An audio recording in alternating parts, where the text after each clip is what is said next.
Welcome to the Pastor's Podcast. Pastor Scott here with Pastor Brian. Hello. And Meredith Storrs. Hi. Nice to be back together with you guys. Absolutely. It's we're gonna do a podcast today as a additional follow-up to the Manhood and Womanhood conference. We did one. When did we do it? Dude, let's just June. Cards on the table. June. This is a podcast of victory. This is a podcast of victory. Because Scott is here. I'm in the room. I mean, we did not go to his house. My foot is elevated, but I am in the room. We are avoiding swelling of the ankle. which, if to be completely honest, is probably why this podcast is so delayed. Yes. That's one of the reasons. It is. It's one of the reasons. We're like, oh, well, like push it back a week or two, and then tomorrow, we're recording this on Sunday. Tomorrow, it'll have been 4 weeks since my bike accident. Oh my gosh. A whole month, huh? That's crazy. I didn't realize it'd been so long. Well, this is the problem, right? Because it happened at the beginning of my vacation, and then it was 10 to 10 days before I had surgery. Wow. And so I had a week and a half of negative time. Ugh. So it's only been 2.5 weeks since the surgery, but 4 weeks total. That'll do it. Anyways. It's like half a summer. It is. We can go deeper into that. You, me, and Matt will have a podcast. So this morning, when I was on my way to church, this is my first time out of the house, not going to the doctors in a month. It's great. Woohoo! Congratulations. It's good to be here with you. But we were going to church this morning, and I pulled out the scooter. I got to ride on the scooter. I'm like, this is not a Vespa. It's like a knee scooter. The knee scooter that I'm going to ride on, because the crutches. Anyways, I can't stand around on the crutches. So. And Addison asked me, she goes, are you going to ride the scooter? I said, yeah. She said, do you think Pastor Matt's going to make fun of you? Did she really? That's what she asked. And, she knows him so well. And then Lincoln answered, oh, definitely. So that was the conversation in my house. So anyways, we should have that conversation. And maybe on a podcast, I'll tell the story. I should probably tell the story. You should tell the story and allow Matt to insert his appropriate jokes. For what it's worth, Matt has not made fun of you. He has made fun of me through you. Which I think is an amazing feat of humor. Somehow every time I show up, I'm going to be on the peg leg, and he's going to spend the whole time making fun of you when you were on the peg leg. In art and science. Yeah, it is. Yeah. It is. So anyways, we'll make that its own. Okay. We'll make that its own. But we've been waiting to do this, and they kept getting pushed back, and we put it on the calendar today. And honestly, I was just like, I just need something on the calendar. So we're gonna do this one. We're gonna do this first, and then I'll tell the story later. But so what this one is another follow up to the Manhood and Womanhood conference, and part of that's because for those of you who have listened to the content, our heart wasn't just to do a conference and give you some information, but really is to continue in the journey of shaping our church family and how we understand manhood, womanhood, how we relate to one another as men and women, and how that works out in the life of the church. And so in this second follow-up podcast, the third one, I'm told, we're getting to head coverings in 1 Corinthians 11. That's what I'm told. We were promised that. That's what I said. But in the second one, I think that the natural question, Brian, is how do we get downstream? What does this mean? What does this look like? How does this work out in the life of our lives in the church? But you want to go back upstream. I was wondering what you were doing, and that was pretty great. Everybody's got all these questions that are downstream, and you're like, so that 8-hour philosophical, theological conference we had? So there is actually some things going on behind that we just really want to try and get theoretical. We really need to talk about. So in one sense, it does make me laugh. In another sense, I'm super thankful for this, and I'm super thankful for your perspective in it, because I recognize that actually, without talking about some of the things that aren't specifically about men and women, but deeply impact us upstream, we actually are kind of left without the right tools to live this out in our lives. And so I appreciate the impetus to talk about some of these things that are upstream. So before we jump into some of those specific questions, let me just let you describe then what you mean We talk about issues that are upstream from gender. What are those issues, and what are we talking about? Yeah, it's always a river. How do you like that intro? So there's a thing that happens when we have very complicated topics of conversation. Really, probably at any given time, but right now it's pretty clear when we talk about manhood and womanhood. That's a very complicated topic. It's very controversial. Anytime you have something like that, there's almost always something underneath or behind that conversation that's influencing it. So the reason it's the kind of mess that it can become and why it can be so difficult is not just because of the issue itself, but other issues that are kind of underlying assumptions that begin to inform that conversation. So when I say upstream, you could talk about rivers and how, if someone's there's an old foster care illustration, but if you see some kids floating down a river that shouldn't be in a river, someone's got to pull those kids out, but someone else should go upstream and figure out why are there kids in the river, there's a way that there's a holistic nature to these conversations. And so when we do 8 hours or, and more on manhood and womanhood about that directly, there should also be at some point us going, wait, why is this such a problem? And going back up to look at the other things that are contributing to the situation we find ourselves in. Okay. So like what? I mean, that's really my question. Great question. What are the types of things that feed into this that aren't specifically about gender? So we could focus on 3 or 4. Just for this conversation, we could talk about the church, what the church is. So how you think about what the church is going to really inform your understanding of how men and women function in the church and as Christians. We can talk about authority or leadership. If one of the questions revolves around, questions like who's in charge, you're bringing an idea of authority and leadership to the conversation that's going to affect how you talk about men and women in terms of, leadership and authority. One is equality or freedom. What does it mean that people are equal or free to do, what do those mean? If we have assumptions about that, it's going to color the conversation we have when it comes to gender. And another one that is a little broader is just kind of our moment in time, post-industrial revolution, the way our society is structured is kind of unique compared to other times. And so if you don't know that, you think that there's no pros and cons to the way we structure society. That's just normal. And then you can't see those pros and cons play out in the conversations we have or the struggles we have with things like gender. Yeah. No, I think this is super helpful because I think it's so easy for us to assume, why do we even need to talk about this? We know what they are. I know what the church is. I know what authority is. Right. I know what equality and freedom are. I understand the moment we're taking, but without taking a careful look, we can bring assumptions that end up shaping us in certain directions in all sorts of ways. So why don't we just start then with the first of those, the church?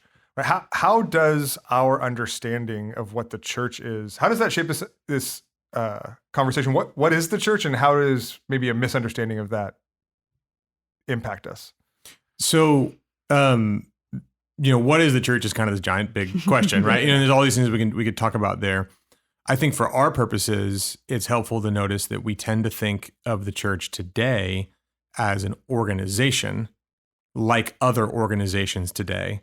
That's just kind of in the water a little bit. It's something that when everything around you is an organization of people that functions a certain way with certain priorities and certain understandings of itself, then you come to a church, it just kind of looks the same on the face of it sometimes. You come in and go, yeah, we're singing different songs, we're doing different stuff, but basically we're just an organization with the same priorities and values and understandings of ourselves. That's going to color how you understand men and women in that organization. And so the thing we tried to present at the conference was the church as family more than organization.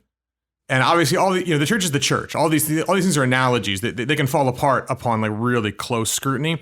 But family is, the Bible calls the church the family of the household of God. It really uses family language. It's not a stretch to say that the church is much more of a family than it is an organization.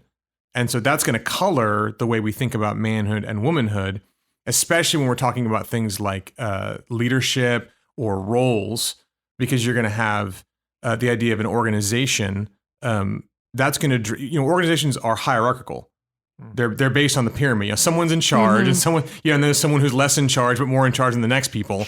And that's how organizations work. And they do that based on like skill set. The person who has the best skills goes the highest in the org chart. And that's not how a family works. Families don't like elevate someone to the status of like, I don't know, mom, because they have to be really good at a certain set of things. Like moms are moms. You get fired from being mom, and one of your children is like, I would like that job. I see you've, not met your goals this quarter. And that is the best reason. And it's a phenomenal illustration of why we shouldn't do that. Yeah. But so, that's exactly right. So you kind of have organizations trying to produce a lot. They're about production of a certain thing. So they're organized or oriented towards getting something done, especially if it's a business, right? If it's a business, you're maximizing profit, you're, producing you're producing something. Whereas families aren't about production in that way. They don't orient everything around producing a certain outcome, like in terms of a tangible thing or an amount of money or something like that. They're about essentially discipleship, about growth in terms of a much larger kind of sense of. So you can immediately see how those two things are very different, and how men and women in an organization are going to end up hopelessly opposed to each other. Mainly because everyone's opposed to each other, by the way. It's not just just because of gender, but you're battling on skill set. So if you have different roles, that's going to be completely inappropriate unless you have different skill sets. There's no sense of anything that's not tangible, that's not reducible, that's not quantifiable. There's no way to do that. All you have is this sense that, well, my skill set should put me here, on the organizational chart because I'm good at making the product. And if you think about the church that way, you can see how difficult that can be, because if men and women have different roles, now you're saying that they're not equally skilled, right? But if the church is a family, it's just gonna be really different. You're gonna, of course, different role. Moms and dads are different, and the easiest example, moms and dads are different, and that's not like an expression of worth. It's not an expression even of skill set. They're just different, and they're gonna occupy mom and dad things. And right now, I want to immediately throw to the conference and understand I'm not talking about specific activities, that kind of thing. But there's a great example of how, something upstream, if you think the church is an organization, you're really going to have a hard time understanding what we say to the conference. Yeah. Because it's just not going to make a lot of sense. Yeah. This is one of the ones that it constantly trips me up, because I love an org chart. I love knowing who's in charge of me so that I can do all the things appropriate to make sure that they're happy with me. I love being in charge of other people underneath. And so I'm constantly having to kind of unlearn that structure. There's a place for that in the world, and there are ways in which that can be helpful, but I'm constantly going back to this, no, these are my brothers. These are members of my family. And so this is the one where I feel like the most sense of oh, this is the water we swim in. And I have to unlearn just this kind of culture I was raised in of what an organization is. Okay. So, and I think partially too, because that's not just in the water in the world, right? That's because in American evangelicalism, lots of churches have taken on the structure of orgs. I mean, technically, aren't we really a nonprofit organization? Right, yeah. And I think a lot of times we've taken our leadership the models and skills from the world and said, that seems to work. Yep, let's structure ourselves that way. Yeah. How have you seen that impact, whether it's yours or others' sense of even their own manhood and womanhood? In that. I think something that became really obvious to me several years back, when the Me Too movement became kind of front and center, is this question of representation and this really strong desire to be I need there to be exact equal numbers. I need there to be this many men and this many women. I need to see the right people in the right title levels to feel as though it's safe and fair. And so I personally struggled with that. I felt that from other people, of just this question of, can a group of people take care of each other, love each other well, unless you fill the org chart appropriately? And that's just not the model you see in scripture. And I then, in working with you guys and in just being involved in the life of Cornerstone over the years, I don't think it's the best way. Like pure representation doesn't necessarily end up in like good growth and discipleship. Yeah. Because we're not the same. Yeah. It's not just about numbers.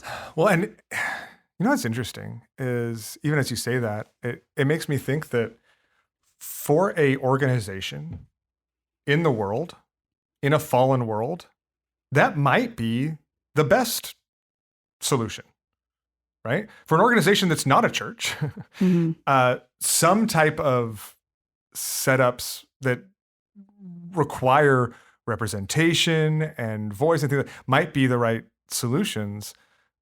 And so it's not even, it doesn't require a critique. No, it doesn't require a critique of the move. Right. To say, actually, that's not the most important thing in the life of the church.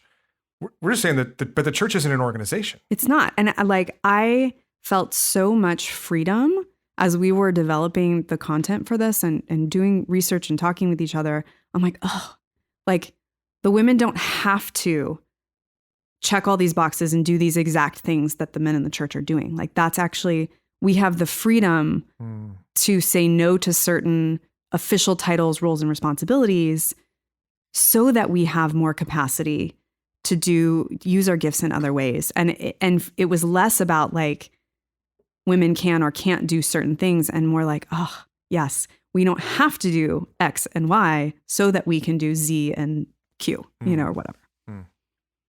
It's a beautiful picture. Okay, so I mean, we could probably talk for a full hour about the church's organization.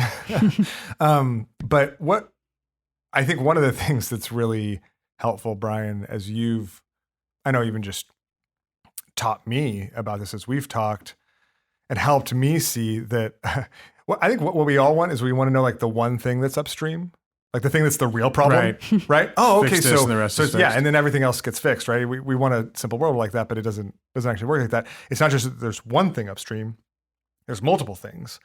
What else is upstream that makes this harder for us? Yeah, I mean, it's even worse because they're all kind of related, sort of.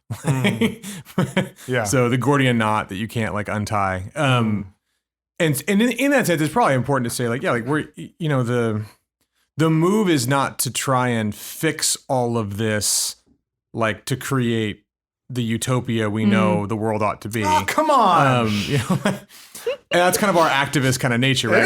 We want to like, no, okay, we'll fix it. And that's not to say there's nothing to do, but it's recognizing these things helps us have better conversations and helps us live where we are in a more faithful way. And so that's the goal here is not, cool, we figured it out. Now let's shoot these things down one by one and fix it.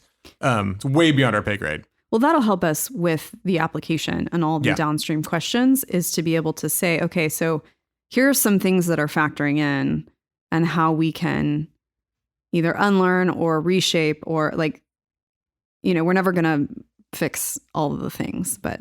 Yeah. And it's all contextual in that sense. So like something that we here will have to maybe overemphasize because of like a dearth of that thing, say, in our context, someone in another country who's a Christian might have to do something different based on the same truth. The same thing we're trying to get at, we have different things upstream. So that's going to color things downstream in a way. Yeah. So so another one would be authority and leadership. So, and these are related, right? So organization, we think of authority and leadership almost exclusively in terms of organizations, right? And who's in charge of those organizations. So the pyramid, the kind of the org chart vibe talks about, authority and leadership is essentially the amount of power you have been given based on the skill set you have. So that's what gets you where you are and what allows you to be in charge. It's because you are worth being in charge because of how good you can be at being in charge. And that means that you should, have your middle managers and and you should organize everything that way. But then authority becomes, we talked about in the conference, it becomes power over. So we tend to think of authority as power over other people. And part of that, we tend to think that way is because a lot of times we've been in positions where we don't have power over. Someone has power over us. And I giggle a little because there's a way that's a common experience. As you're young, you get maybe your first job and you're at the lowest one on the totem pole, and all these people have power over you.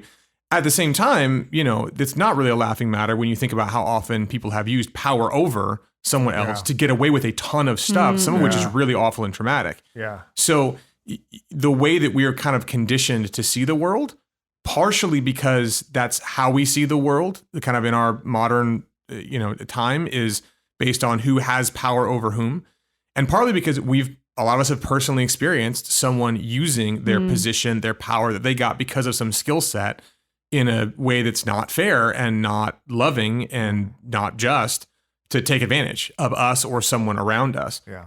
And so when you think about that as your understanding, like basically authority and leadership are things someone has to earn, and then typically once they've earned, they abuse. So like if this is your understanding of power and leadership, then you take that to the conversation about gender, about men and women, even in the church, and you start realizing, okay, now I'm immediately reading everything with suspicion, because my job is to make sure that no one has power over me to take advantage of me, and that definitely doesn't intersect with whether I'm a man or a woman. So especially if you're a woman, there's kind of there's a narrative that says that the role is not the role, the job description, the way to think about authority is always negative, and to get as many people who are women in positions of authority so that nothing negative can happen. It's a little less negative. Yeah. So are we just talking about like leadership styles, or like a hierarchical leadership versus a flat leadership? Or is there a Christian leadership style? Like, right. Yeah, it's a really good question. What about that? So in one sense, we're talking about leadership in general, because the word leadership sells a lot of like books to middle managers. But I think for most people, leadership is just a sentimental word that indicates authority. And so either it's cute because you don't really have any authority, but you're a leader, or it's dangerous because you're a leader, but that really means you have authority, and that can be dangerous. At the very least, it means that in the church and outside the church, to have authority means to be in charge. And it means to be the one who gets your way. Yeah, it's a power question. Yeah, and so in that sense, when people, especially in the church, one of the big questions, because of how we do leadership at Cornerstone, which is a plurality of leadership. So you have these elders, none of whom is in charge, none of whom gets the final say, but we all have to do it together and come to unanimity. There's a lot of inefficiency there, and people, the very first question we're asked, no matter what, for the last 15 years, has always been, who gets to make the real decision? Who's the tiebreaker? Yeah. Who's really in charge? And that tells you that we think about authority, and even in the church leadership, in terms of a decision making, it's my way, I'm the one that gets to choose, which is just a fascinating. So you can see how that can, if you're in the church and you hear something like, this church only has male pastors, like immediately that gets only interpreted. Men get their way. Exactly. Yeah. Only. And by definition, that's an aggressive move that disenfranchises women in the church, because it means if that's what authority is, then I guess women don't have any of that.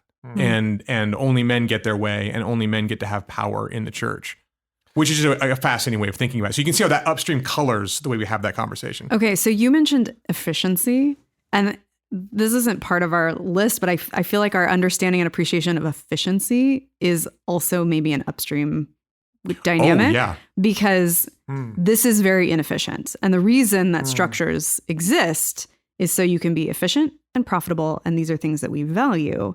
And you see Jesus constantly taking the long route and spending time with people and doing things that were about personal investment, not about like efficiency of numbers and like metrics in the same way that sometimes business speak gets kind of caught up in. Families are the most inefficient thing there. I mean, like it's extraordinarily inefficient. Have you ever tried to put shoes on a toddler? Oh my gosh. That is so inefficient. If you've ever, this was, if you were in the book club, we just finished Alan Noble's You Are Not Your Own. And he talks about how society is structured around efficiency, and how you can see it in the way we think of self-improvement, in the reason you can't rest.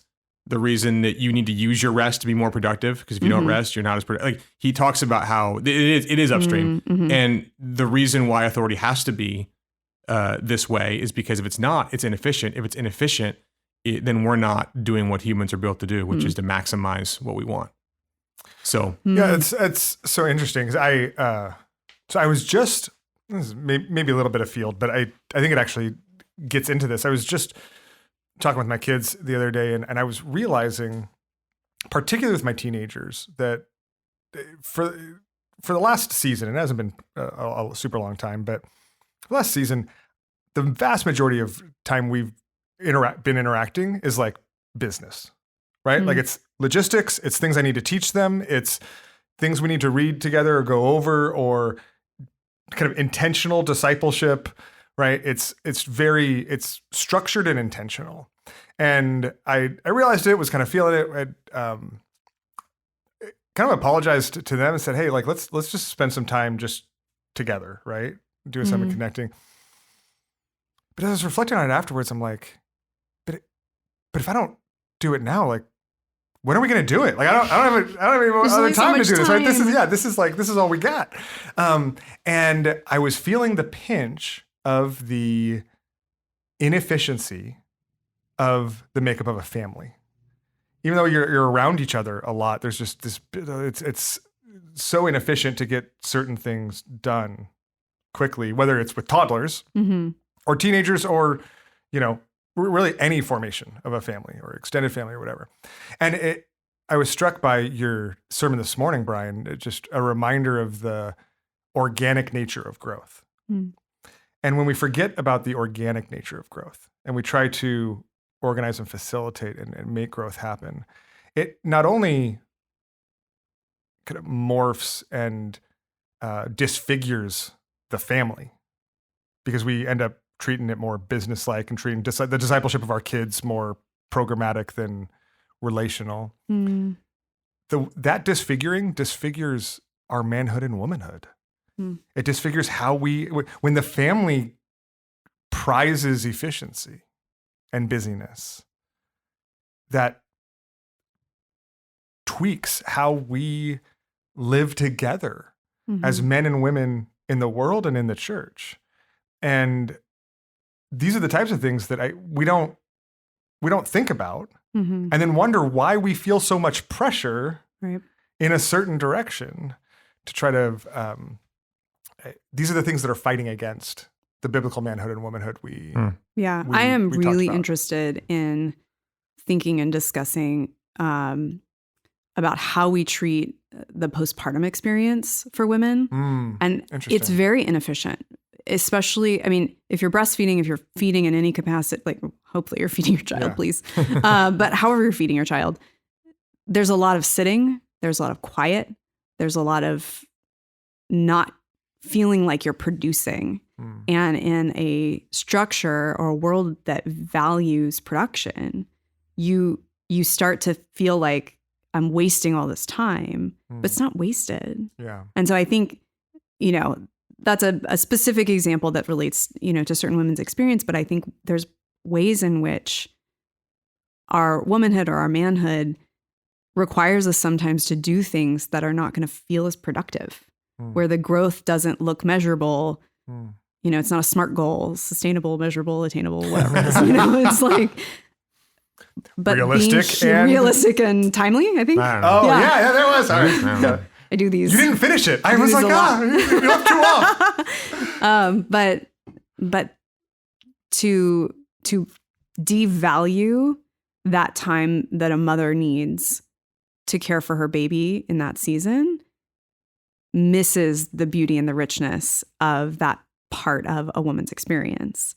And I think that is probably analogous to other avenues of our experience as men and women, where these upstream issues then cause that friction. And we're like, why do I feel so miserable?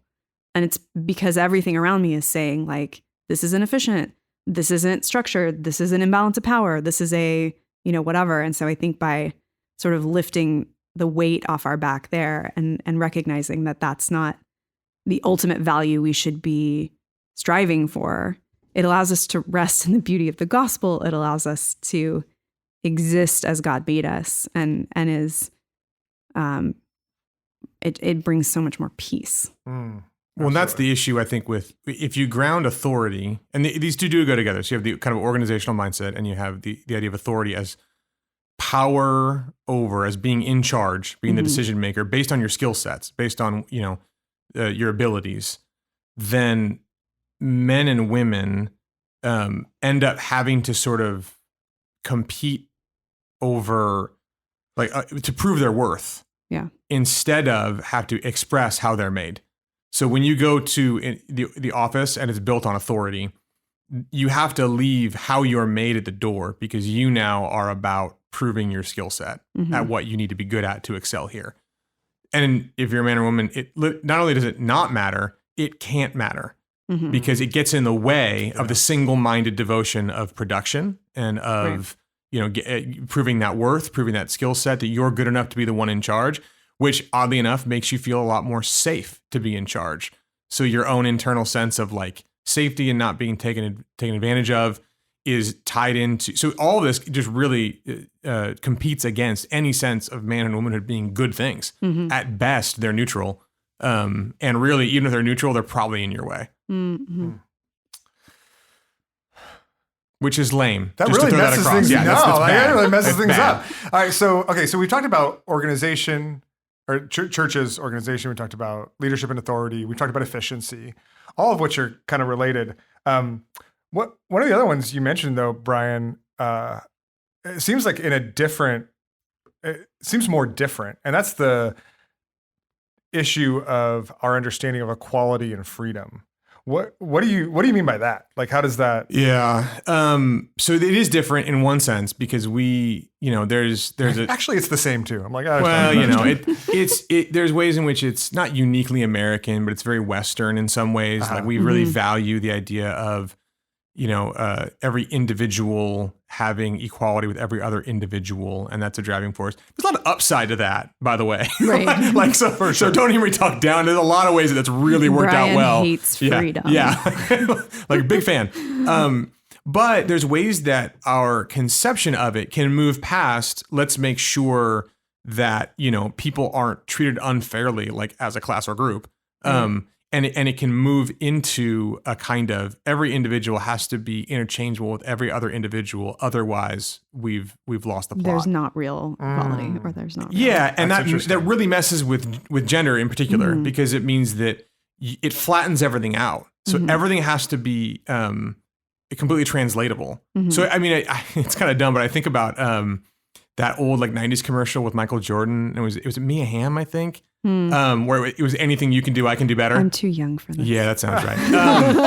But he shoots a 3-pointer, and then she shoots a 3-pointer, and she kicks a soccer goal, and he kicks a soccer goal, and they're both very competitive. And it's a McDonald's commercial or something. I can't remember the whole thing. But there's this kind of thought where it's let's see how Michael does it having a baby. Right. At some point, the very way that they set up the competition required them to not be gendered. Yeah.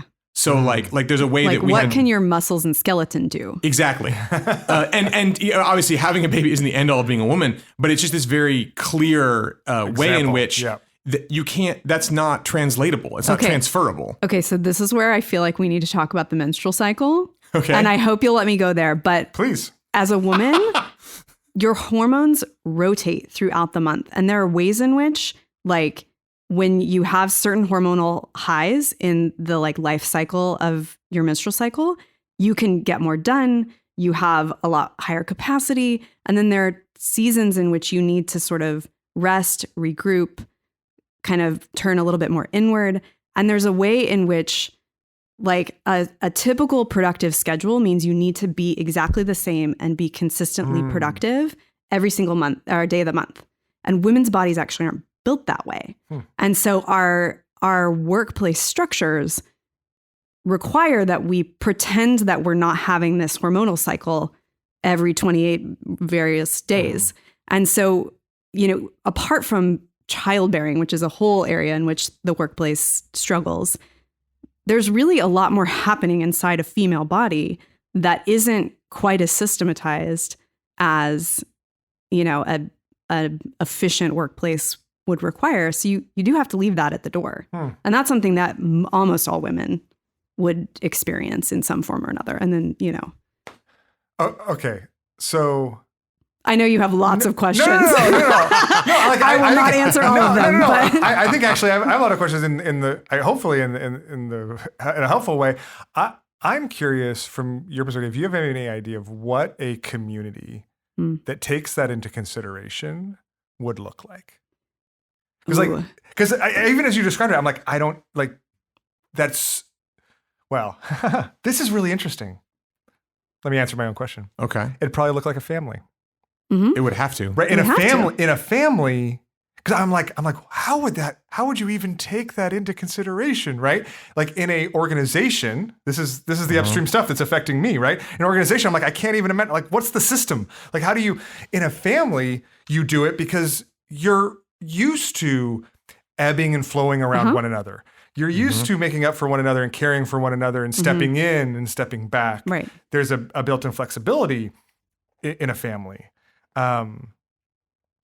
Anyways, that was my answer to my question. But how would you imagine that working out in a community? That's such a great kind of step into it because, I won't require you to divulge your family business, but you do get to know the people that you're around and that you're closest with, and you get to know seasons in which things are harder and easier, depending on all sorts of things that could be going on with them personally. And so flexibility and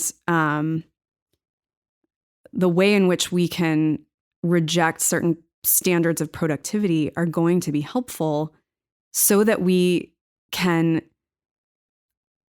honor people as they are and where they're at. And I think this would also tie into questions about ability and disability and just the value of people in the life of the church. If the most valuable members of the church are the most productive, the ones who are evangelizing the most or praying the most or involved in the most churchy activities, then that's going to set up a hierarchy of some kind in the church. And really to honor the members of the family for all the different strengths that they bring, the different seasons in which they bring those strengths, is going to look like needing to reevaluate and have flexibility and ask the question like, that worked 6 months ago. How are we doing now? What are the needs now? When in the life of the church, especially when you have people who,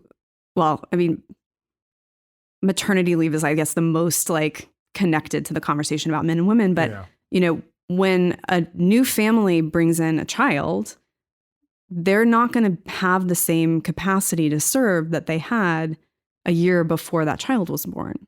And so what I see beautifully modeled in the church is like, okay, well, they're going to step away for a little while they're spending more of their time and energy investing in their own child at home. And the rest of us are going to shift and we're going to bear one another's burdens. And we're going to create a structure that doesn't break when one key super important person needs to step back because they're a human with a life. And then it's also going to change how we value each other. There are lots of people who are incredible mentors and just wise older members of our church who we don't see as often up front, but it's because of the unique makeup of their own family structure or the things that they're spending their time on and investing in right now in the season. Yeah. And they're still wonderful, important, valuable members of the family just because they're not preaching on a Sunday or singing in the band or whatever. So this is the problem with equality. We're thinking of it this way. So the upstream issue is that if there's a kind of equality that says that in order to be equal, we have to all compete. I mean, compete has come up a lot because of the efficiency and productivity stuff is under the surface. But if you have to step back because, in your example, a couple just had a child, maybe that can only be an indicator of their lack of ability to have value in that moment. But let's make some structures to make sure they can step back in and have value as soon as they can. Let's respect that they don't have value now, but they will. At some level, the idea of equality as that kind of flattened interchangeability, as reduced to skill set, as requires you to look at your gender as something that constrains your freedom and constrains your value, not something that directs it. So like your femaleness or maleness is only something that can get in the way. It's never something that can really help you. And if it does assert itself, it's asserting itself in a way you'd prefer it not in kind of the game we're all playing. Because that's how, if equality is interchangeability, then something that makes you not interchangeable means that you've got weight around your feet. Right. And so it becomes really problematic for value, for justice. Liability. Yeah. It's a big problem. So if you think that way, you're going to have a really hard time with gender, and you're going to have a hard time understanding the way we might want to say that someone's gender can direct their freedom, that equality looks different and looks like being led by an expression of how we're made, and not let's flatten it all out and make sure that everyone's competing on a quote unquote level playing field, which really means not being male or female and not being a lot of other things too, by the way. Yeah. Like you bring up disability, like there's a whole slew of other things that are wrapped up in this. But you can see how that's going to, you think that way, it's going to affect the way you think about men and women, and it's going to make the conversation a lot harder. And I do think that there's ways in which kind of right now culturally we think about our gender as a liability, and that's really sad. And I think that that's like, if that's where kind of as you're listening to this content and trying to wrap your head around it, if that's hanging you up, if you're like, but I don't want to nurture, I don't want to guard, or these things are hard. It's, some of the conversation is about, well, let's step back a little. Let's talk about equality or freedom, or, what the church is, what your role in the world is. And sometimes those questions will help you get to more of a sense of resolution on your questions related to gender. Yeah. Well, and that's why I love when we talk about things that are upstream, like it's not just the problems that come upstream, but the solutions come from upstream too. So, even as both of you were talking, I think, well, I want to know how to, again, manufacture the solution so we don't have to do it. But the reality is, when you nurture a culture of flexibility and accommodation and kindness, right, that isn't about competition and kind of this strict vision of equality, but it's about the flexibility and understanding and maximizing, then as that moves downstream, it makes being gendered so much easier because you're in a place that is, because whether it's your gender or something else, it might take all sorts of different forms. The difference or the different might take all sorts of different forms. And you're like, well, how do we accommodate for every single form? Well, we do by a culture of kindness and flexibility. And I think both in our world and in the church, where we get off is when we try to build the systems to accommodate for every possible thing, which is a false hope. Like we can't do it. We don't have the capacity to. But when we nurture increasingly nurture a culture of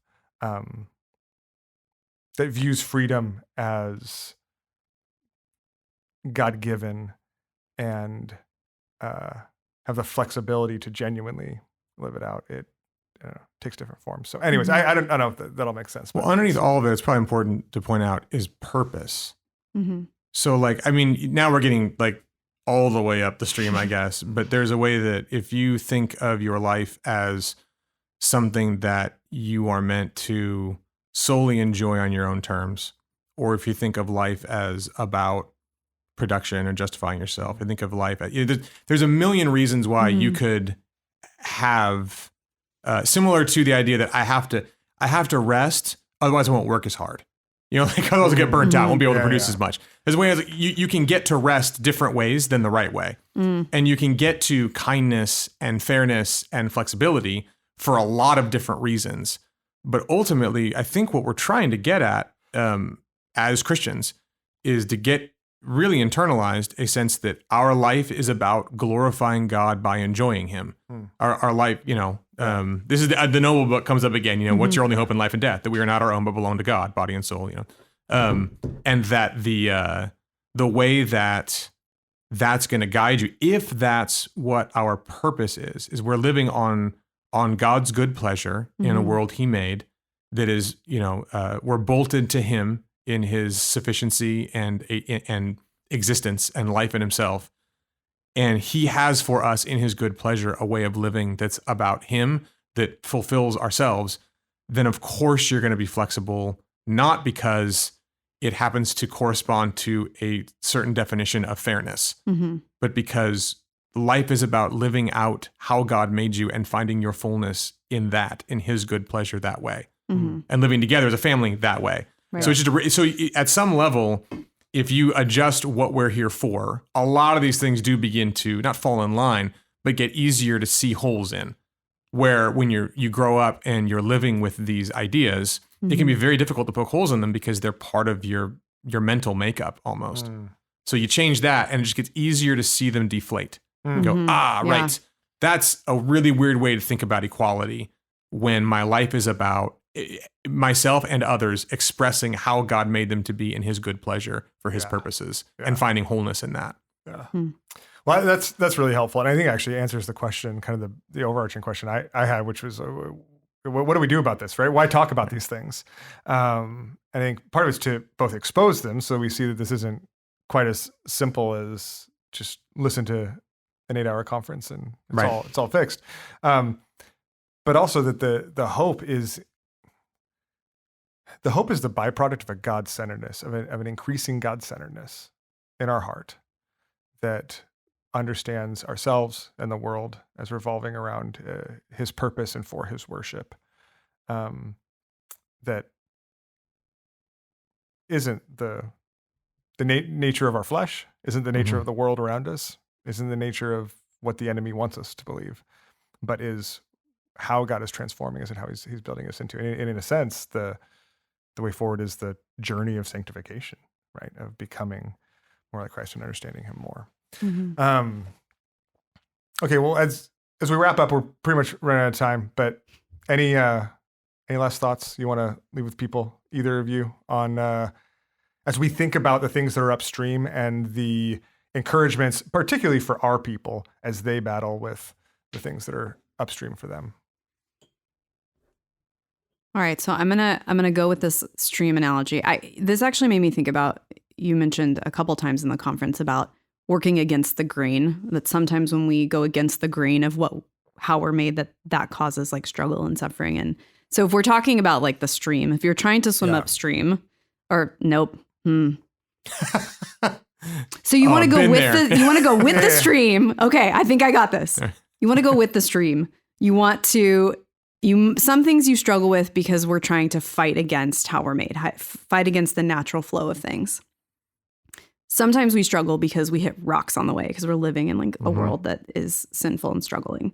And so as you're thinking about whatever topics come up for you in this topic around manhood and womanhood, we can start having conversations and asking the questions like, is this because I'm going against the grain of the wood? Or is this because I'm running into just the fallen nature of the world? And I think, not that you have to perfectly pick it apart because it's always going to be a little bit of a combo of both, but there's the sin and the suffering and the fighting how we're made versus like, just we're also living in a fallen world. And so some of finding a way to hope and just pursuing growth in this area may be uncovering ways that you're fighting, or just acknowledging where the world is broken and resting in the hope that God's going to make it all new one day. Yeah, that's really good. I think a lot about, the emperor has no clothes. I think it's easy to throw kind of rocks at culture around you. I mean, you don't have to be Christian to do it. It's, like almost everyone can find a bunch of reasons to be like, yeah, look at these upstream issues and downstream issues. And I think that's important too. Like, obviously we had a whole podcast on it, so I'm not like anti across the board. But I think the reason why I find this helpful and the reason why I think it can be helpful for other people is because it can show you the emperor has no clothes on. And there's a way that you kind of walk around and this stuff is in your head and it's around you, and people talk this way like so often in ways we don't even see, that you forget that it's not a compelling vision for being human. That it actually is really, I keep pulling stuff from Noble's book, but it's very inhuman. That's part of his subtitle. Like it's a way that mitigates against, it's kind of fighting against how humans are actually meant to flourish. Right. And what he says is what ends up happening is we tend to use the same tools that got us in this mess to try and get us out. So, technique got us in the mess. We're going to use more technique to get us out, or something along those lines. It's really wise. And similarly here, we tend to think that, if our conception of authority in organizations and the purpose of life as production and efficiency and maximization and interchangeability as equality, because that's the only thing that can keep us safe, and freedom is the ability to reinvent ourselves at will and no one and have total perfect, sovereignty over the self. If we keep thinking of that as, if that's creating these problems that we see in some ways in society as a result of sin, then using those things to get out of it is not going to work. Yeah. And so we have to begin to go, the emperor has no clothes on, and it's just not beautiful. Like it's not attractive. It's something that does not give me a vision for being human and being male and female that feels compelling and joyful and expressive, and as though those things are honorable and good and right. There's a way to do that. And so I think having these things, seeing these things upstream allows you to go, I'm getting pitched that every day, and now I see it in a commercial, or now I see it in a memo from HR or whatever. I don't know. I work at a church, but now I see it here and here and here and here and here in these conversations. I see it in my own head, and I all of a sudden have this one moment where I can take a step back and go, wait, there's no beauty there. There's no hope there. Yeah. There's that's not going to help. That's only going to drive us further into the mess that we all feel like we're in. So maybe there's a better vision of life and goodness and wholeness. And maybe that's even includes my manhood or womanhood as a part of that. That's the goal for me. Because I think all of a sudden you switch it and you're like, oh, I see a beauty. I actually want to move forward in this. Oh, yeah. And I know the whole world doesn't see it. It feels that way sometimes, but it's still beautiful. And so I'm kind of going to still go after it and feel like I can be settled in my own skin about it as I grow in it. So to me, that's the beauty of it. And I hope there's some kind of, as you're navigating your own swimming upstream and the rocks and like tree stumps and stuff that you see in the way. I think that's actually a really good analogy. As you're doing that, to be able to go, yeah, but this is going with the way I'm made by God is actually the right, beautiful way to go, even when I'm hitting all these things along the way. There's more beauty as I keep going this way than there is anywhere else. Right. And so if I can kind of help navigate those waters, then that's all the better for all of us. Yeah. That's really helpful. And I think I just want to thank you, because I think this conversation and so much of the ways that both of you are just helping us think about this, help us see that beauty, right? Help us see the captivating and beautiful design that God has created that does in so many fascinating ways in and of itself, just expose the emptiness of the alternatives that the world has to offer. That's really why I love talking about this and because it always pulls me back to who God is and how just enamored I am with like his person and how he designed the world. And it's like, oh my gosh, it's so brilliant the way it works together. And I find the more that I think and talk about this, it really draws me to worship. And I hope that that's true for you guys as well. Yeah. Absolutely. Well, thank you for listening. We pray that this has, again, stoked the fires of your worship as it has ours. And we are thankful for you and thankful for the ways that we hope these conversations are ongoing, not just among us, but among you as well, as we continue to navigate this journey as God's children, as men and women in this world together. So thanks for listening. We love you, and we'll see you on Sunday.